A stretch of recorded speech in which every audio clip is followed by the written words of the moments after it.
Korang jangan sebut atuk, nenek, anak cucu tumpang lalu kalau korang nak masuk hutan ataupun tempat-tempat seram. Jom dengar.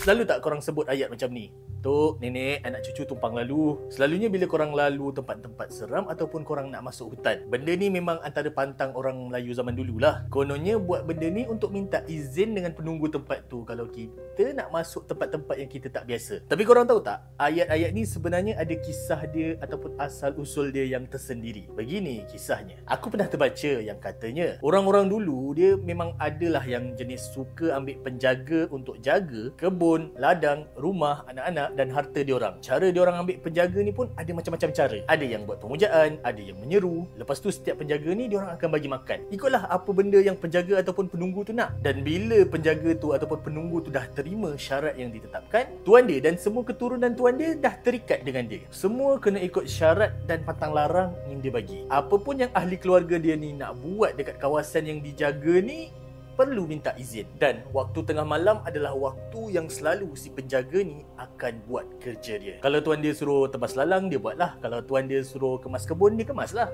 Potong pokok ke susun barang, semua dia akan turuti. Dan dia akan buat pada waktu malam. Jadi dari sinilah perkataan anak cucu tumpang lalu tu datang. Contoh, kalaulah ada anak ataupun cucu kepada tuan dia ni terjaga malam tu dan dia nak pergi tandas, dia mungkin akan terserempak dengan satu lembaga yang menyerupai atuk ataupun nenek dia orang. Tu sebenarnya bukan atuk ataupun nenek dia orang. Itulah penjaga yang dia menyerupai ataupun mengikut rupa asal pemilik dia. So bila disebut ayat atuk, nenek, anak cucu tumpang lalu, itu sebenarnya salah satu cara tanda hormat yang penjaga ni pernah cakap dekat atuk nenek ni untuk bagi tahu cucu-cucu dia orang. Kalau ternampak dia, sebut macam tu. So ahli keluarga dia yang tahu adab ni takkan diganggu lah.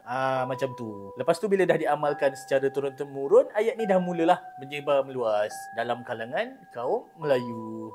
Itulah antara asal-usul yang aku pernah terbaca pasal pantang larang ni. Dan memang dari dulu ramai orang kita amalkan benda ni. Bila nak masuk hutan, tok nenek anak cucu tumpang lalu. Bila lalu depan kubur, tok nenek anak cucu tumpang lalu. Dia macam tu. Tapi korang sedar tak? Yang ayat tu sebenarnya boleh buatkan kita terjebak dalam kesyirikan. Sebab apa aku cakap macam tu? Sebab dalam Islam, hanya Allah yang berkuasa untuk memberi manfaat dan mudarat. Kalau kita minta restu dari penunggu, daripada jin, walaupun secara tak langsung pun, tu dah boleh mencalakan akidah tauhid kita. Nampak tak? Walaupun ayat yang korang sebut tu nampak sopan je, atuk, nenek, anak cucu tumpang lalu, macam minta izin, tapi sebenarnya benda tu dikhawatirilah menjadi syirik. Sebab dari ayat tu pun dah nampak yang kita takut dengan benda selain daripada Allah. Kita minta izin pula dengan dia. Tapi apa pun aku harap korang terimalah pendapat ni dengan hati dan minda yang lebih terbuka. Sebab dah banyak dah ustaz, ulama yang dah bahaskan isu ni. Dan aku pun cuma sampaikan dari pembacaan aku. Selebihnya kalau korang terima ataupun tak pendapat yang aku cuba sampaikan ni,